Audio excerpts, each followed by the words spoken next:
Good morning. My name is Ted Obenour. I'm a Vice President of Sales, Marketing, and Engineering for Henkels McCoy. It's my pleasure to introduce you first to Henkels McCoy and then introduce you to Eric, our keynote speaker. Henkels McCoy, as she previously mentioned, is a 93-year-old company. We're based in Blue Bell, Pennsylvania, with approximately 4,000 employees, 70 offices based across North America, and annual revenues approaching $1.5 billion. Our four major markets that we serve are communications, power, and oil and gas pipeline. In fact, those roots date back to our full 93-year history, where we started in communications by providing telephone and electrical services for the communications industry, specifically AT&T and Verizon in its prior forms. Today, we serve major customers throughout the United States, obviously focusing on the wireless service offerings. We have deep technical skills in wireless design, construction, and day two support, and as well as small cell. Our technical experience supports engineering and technicians, and have deep skills in project delivery and program management. Our design and engineering services focuses on value and engineering provided by cost-effective design through performance engineering from concept through implementation. We achieve this by having a deep implementation approach that is supported by field engineerings that allow us to adjust our designs as we build them to allow us to focus on implementation as tuning and adjusting the RF signal to get the actual performance that the system was designed for. Our performance engineering and RF is a complex process.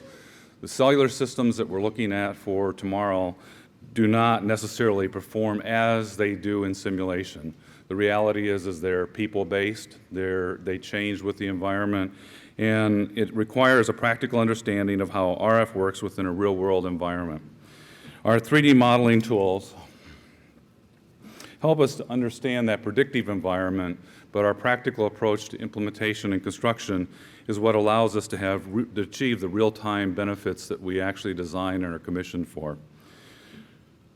Combine that with our deep experience in outside plant construction, we are able to take a comprehensive survey approach using multiple disciplines across multiple spectrums and in both licensed and unlicensed in public safety and deliver results. By the end of the process, though, RF engineering requires a deep skill set. More importantly, it requires a deeper skill set that we've found in project delivery. Fortunately, for our 93 years, performance is what has built our business. And so we combine our experience in complex projects and lean construction methods to actually achieve real-time performance at the time of commissioning and delivery. Our range of services range from, obviously, monitoring and maintenance, which provides us day two support because we believe that the systems constantly change as they are being used in the physical environment. New systems are added, or new RF sources are added, other interferers change the existing environment, and day two support is absolutely a critical aspect of supporting the future RF environment for all of our customers. In summary, to do this, we engage a number of manufacturing partners that help us to actually meet the customer's broad needs, whether it be from converged technologies, DAS, Wi-Fi, small cell, or macro work. In summary, Henkels McCoy is a proven, financially strong, diverse company with deep skills in communications technology, program management, and project delivery. As I said earlier, we believe that performance is what's built our business in those 93 years. It is our great pleasure to not only introduce you to Henkels McCoy, but more importantly to our keynote speaker, Eric Fitzgerald Reed is the Vice President of Entertainment and Technical Policy for Verizon Communications in San Francisco, California. Eric is responsible for analyzing entertainment industry trends, managing telecommunications development, and emerging high-tech matters as they relate to public safety. Mr. Reed leads Verizon's outreach program to an array of Silicon Valley, Hollywood-based stakeholders in content and entertainment and digital media, information technology, and major sports leagues with vested interest in telecommunications policy, regulatory legislative matters. In his role, he advances the company's position and analyzes emerging technologies, consumer and industry trends, and related telecommunications issues. In addition to his entertainment, high-tech, and digital media responsibilities, Eric manages relationships with telecommunications equipment suppliers, manufacturers, and business and technical associations, consumer device and electronics companies, and strategic partners, and obviously government agencies and industry groups important to the policy processes that we all know about. Eric began his career at Verizon in November of 2000, has worked in various government affairs and legal functions since joining the company. He was promoted to his current position in the State Public Affairs and Policy Communications Organization in June of 2012. Please join me in welcoming Eric Reed.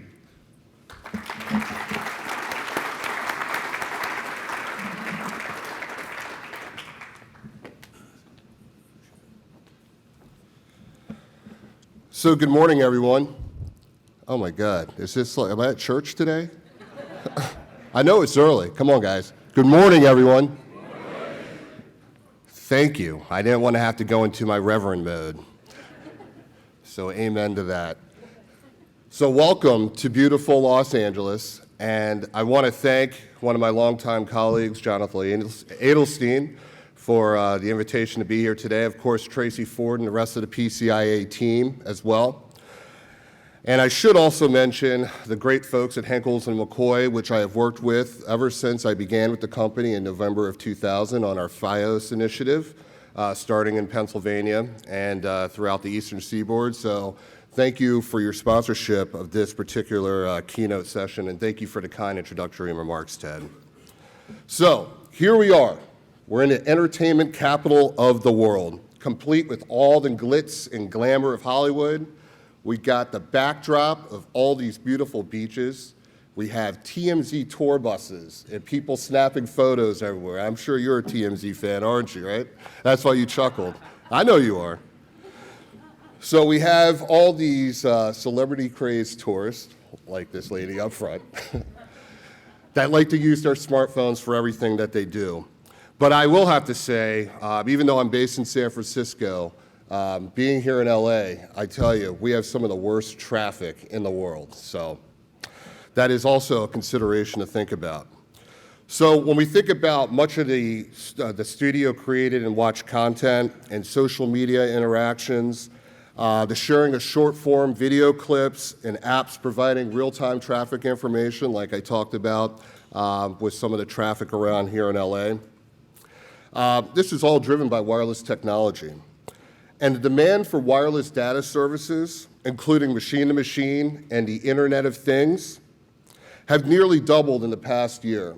And we can see that demand for wireless data is probably going to increase about 650% from 2013 to about 2019. And this demand will only continue to grow as more families, friends, colleagues, workers, physicians, patients, educators, and students require access to connect remotely.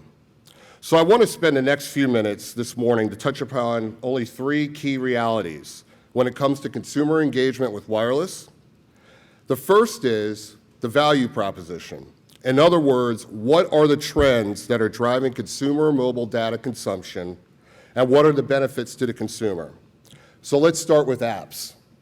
The number of cumulative downloads through the Apple App Store has doubled from 50 billion in May of 2013 to 100 billion just a couple months ago. Think about that. That's simply an astounding number, 100 billion downloads. So there's an app for everything, whether it's for purchasing movie tickets, securing a restaurant reservation, sharing photos or recipes, finding the optimal driving route to avoid traffic, or to obtain your health vitals. These apps provide relevant data for us to make informed decisions every day. So what about mobile video trends? The explosion in the amount of content accessed via mobile connections is experiencing huge growth in demand. For example, 75% of the world's mobile traffic will be video by 2019, as recorded by our folks at Cisco. That is a 13-fold increase in mobile video in the 5 years between 2014 and 2019. Again, staggering numbers here. What about mobile advertising? So many of you that are on Twitter, I'm sure that you've seen that they've come out with a paid content platform called Promoted Moments. Anybody? No? Is this the right group? Am I in the right place? Do I have to bring more millennials into the room here? Well, anyway, they did come out with this paid content service just a couple days ago. And then Facebook, with their consumer research team, has noted that 30% of purchases generated through ads were on mobile devices versus desktops. Now, if you want to talk about the complete universe, advertising and marketing dollars targeted for mobile devices is expected to grow from $13.1 billion in 2014 to $39.3 billion in 2018. So there's some real opportunity there for these digital marketing companies. So putting these mobile data trends into perspective, this is really about personal and convenient video consumption anytime, anywhere. I can tell you that after a long day at the office and I'm riding the BART train home, and it's Thursday night, I got the Thursday night football game on. It's the NFL mobile app, powered by Verizon. I know, shameless plug, but that's what I get paid to do. Anybody use the mobile app by any chance? Okay, a couple people. Who's your favorite team? The who? Panthers. What about you? Charger fan. Any Redskins fans in here? Okay. That's my hometown, Bethesda, Maryland, so I had to make sure we got our Redskins in there. But I can tell you, it's a simple pleasure when I leave the office and I'm on the train, and on the West Coast, we get to watch these East Coast games. So it's really quite an app, and it allows me to stay connected with my football team. But in particular, it provides a clear HD picture in real time with no jitter or latency over a 4G LTE connection. So consumers will continue to demand anytime, anywhere, wireless engagement on their terms. Slow connections, which were yesterday's excuse, is not acceptable today.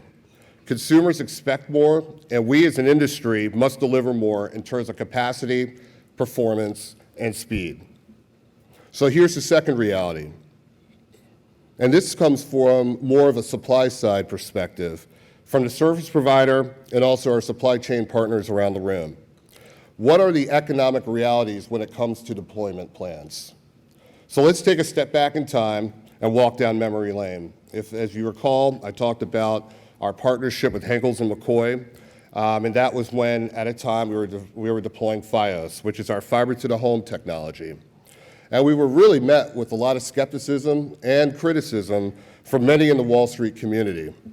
So in particular, they said that it was considerable capital expenditures in the billions of dollars of range to build this state-of-the-art network.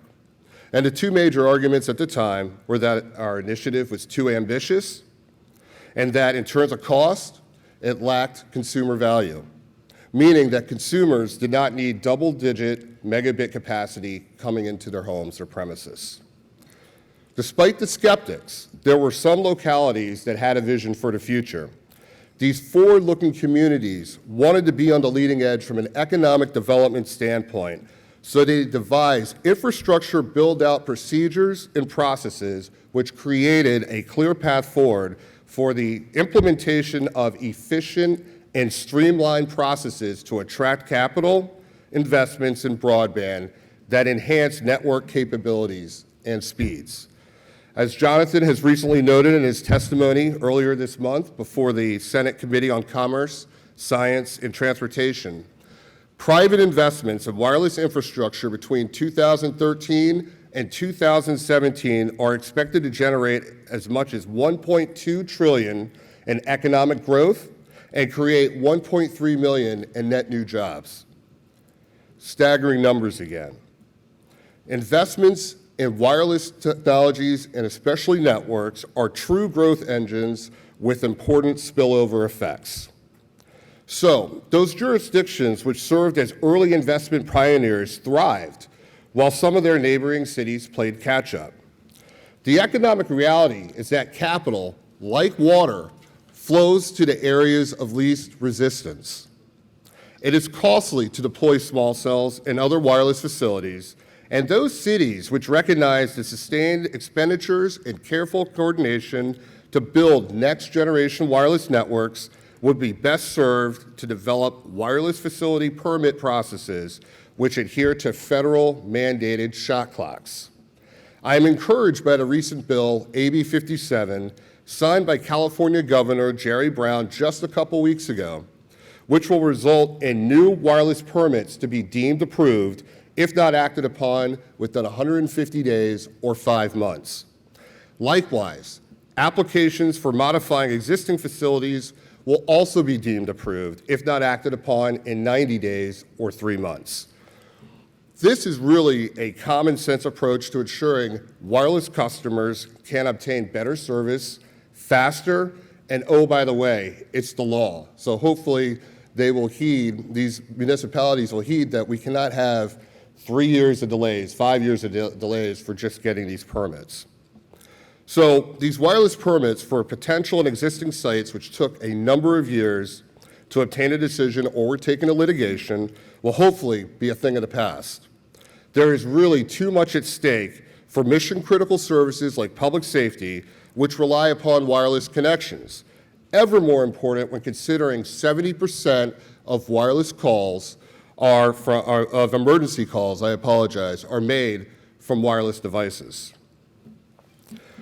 So, the third and final reality, and this is what I'm going to check up with you guys on, this is your homework for this particular conference, is that we all have to be better storytellers and deliver really compelling testimonials as to why robust wireless networks with enhanced capabilities serves the public interest, particularly as it relates to consumers using wireless-enabled devices and services seeking better health care, education, energy sustainability, and public safety outcomes. All too many times at wireless permit public hearings, decision makers cave to public pressure from a vocal minority of opponents and protesters which speak with half-truths and far-fetched information about radio frequency emissions from wireless facilities being linked to cancer. Or protesting a wireless site stating it does not meet the aesthetic standards of the community when they don't even know that the equipment is completely shrouded. It is honestly amazing and perplexing to me when I read a protest to a wireless facility that the submission has a closing line that reads, "Sent by my iPhone or iPad." Seriously, think about that. Just let that sink in for a minute. I'm getting a protest from somebody in San Francisco, and they're sending it from their wireless device.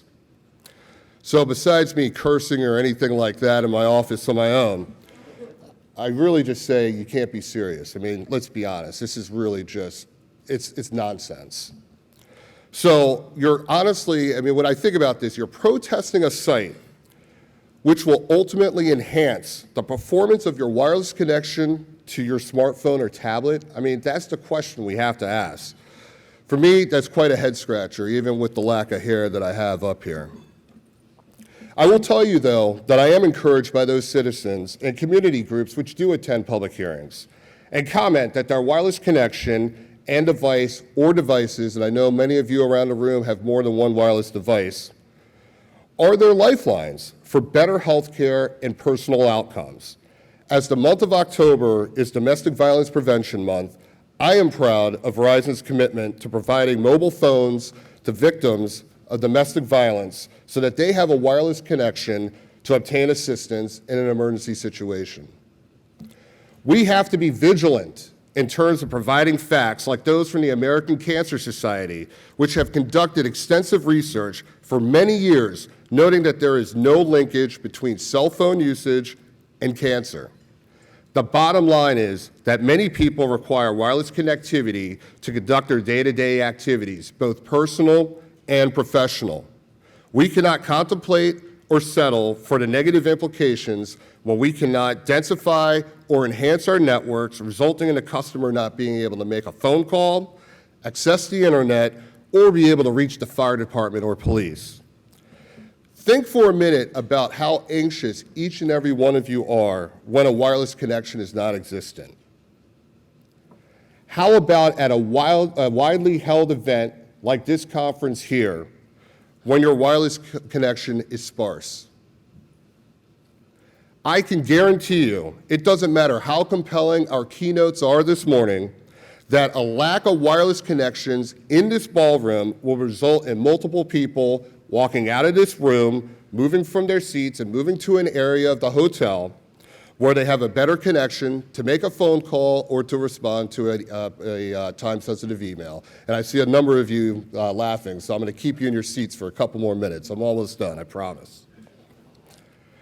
Our work in building faster, higher quality wireless networks are addressing real personal and community needs which cannot be delayed. The future for wireless connectivity and consumer engagement is bright, but only if we get these wireless deployment policies right. Getting the right public policies in place, recognizing the insatiable consumer demand for wireless technology, encouraging sustained capital investments in infrastructure, and streamlining and/or eliminating onerous wireless permitting processes.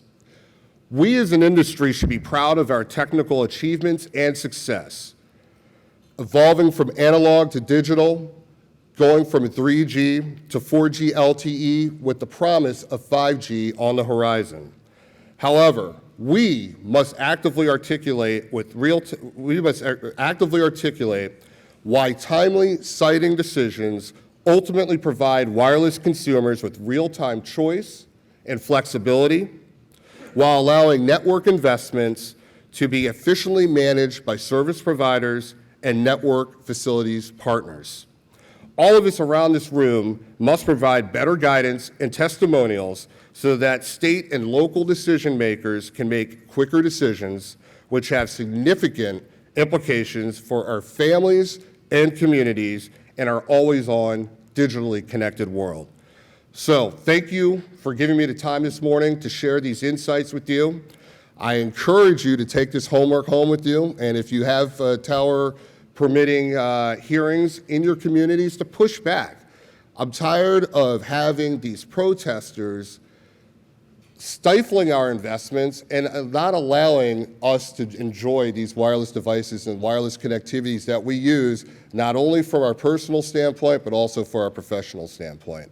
So again, thank you for spending the time, allowing me to share some of these insights this morning, and I hope you guys have a really wonderful conference for the next couple days here in Los Angeles. So thank you.